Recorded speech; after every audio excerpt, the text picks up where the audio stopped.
ಹೇಳುವಾಗ ಮೊದಲು ನಾವು ಧ್ವನಿಯಾಗಿ ನಿಲ್ಲಬೇಕು. ಜೀವನ ಇರುವಂತದ್ದು ಒಂದೇ, ಬದುಕು ಇರುವಂತದ್ದು ಒಂದೇ. ಹಾಗಾಗಿ ನಮ್ಮ ಮಕ್ಕಳು ಸಮಾಜದ ಎದುರು ಹೋಗುವಾಗ ಯಾವ ರೀತಿಯ ಉಡುಗೆಗಳನ್ನು ಉಟ್ಟುಕೊಂಡು ಹೋಗ್ತಾರೆ ಹೇಳುವಂತಹ ಪರಿಕಲ್ಪನೆಗಳನ್ನು ಹಾಕಿಕೊಳ್ಳುವ, ಮಕ್ಕಳನ್ನು ಕರ್ಕೊಂಡು ಬರುವಾಗ ಕೈಯಿಲ್ಲದ ತೋಳಿಲ್ಲದ ಸ್ಲೀವ್ಲೆಸ್ಗಳು ಬಟ್ಟೆಗಳನ್ನು ಹಾಕ್ತೇವೆ. ಮಕ್ಕಳಿಗೆ ಹೇಳಿ, ನಮ್ಮನ್ನು ನೋಡಿ ನಮ್ಮ ಸಮಾಜ ಹೇಳಬೇಕು, ವರೆ ವಾ ಭಾರತೀಯ ಪ್ರಜೆ ಹೆಣ್ಣು ಮಗಳು ಹೇಳಿದ್ರೆ ಹೀಗೆ ಇರಬೇಕು ಅಂತ. ಒಂದು ಚಾನ್ಸ್ ಸಿಗ್ತದ ಅಂತ ಹೇಳುವಂತಹ ದೃಷ್ಟಿ ಇರಬಾರದು. ಹಾಗಾಗಿ ಹೆಣ್ಣು ಮಕ್ಕಳನ್ನು ಸಮಾಜಕ್ಕೆ ಕೊಡುವಾಗ ಅಥವಾ ಸಹೋದರರನ್ನು ಸಮಾಜಕ್ಕೆ ಕೊಡುವಾಗ ಸಹೋದರರಿಗೂ ತಿಳಿಸಿ ಹೆಣ್ಣಿಗೆ ಹೇಗೆ ಗೌರವ ಕೊಡಬೇಕು ಅಂತ. 9 ದಿನ ದೇವಿಯ ಆರಾಧನೆ ಇಲ್ಲಿ ಮಾತ್ರ ಮಾಡುವುದಲ್ಲ, ನಮ್ಮ ಮನೆಗಳಲ್ಲೂ ದೇವಿಯ ಆರಾಧನೆ ಮಾಡಬೇಕು.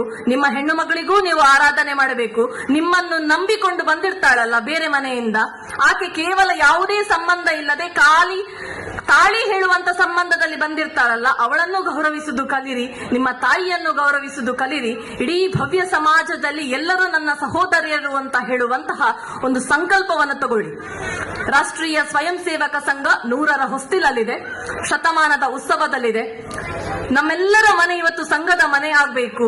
ಕೇವಲ ಕೈಗೆ ರಕ್ಷೆಯನ್ನು ಕಟ್ಟಿಕೊಂಡು ರಕ್ಷಾ ಬಂಧನದ ಆಚರಣೆಯನ್ನು ಮಾಡುವಂತದ್ದಲ್ಲ, ರಾಷ್ಟ್ರದ ರಕ್ಷಣೆಯನ್ನು ಮಾಡ್ತೇನೆ ಅಂತ ಹೇಳಿ ಪಣವನ್ನು ತೊಟ್ಕೊಳ್ಳೋಣ.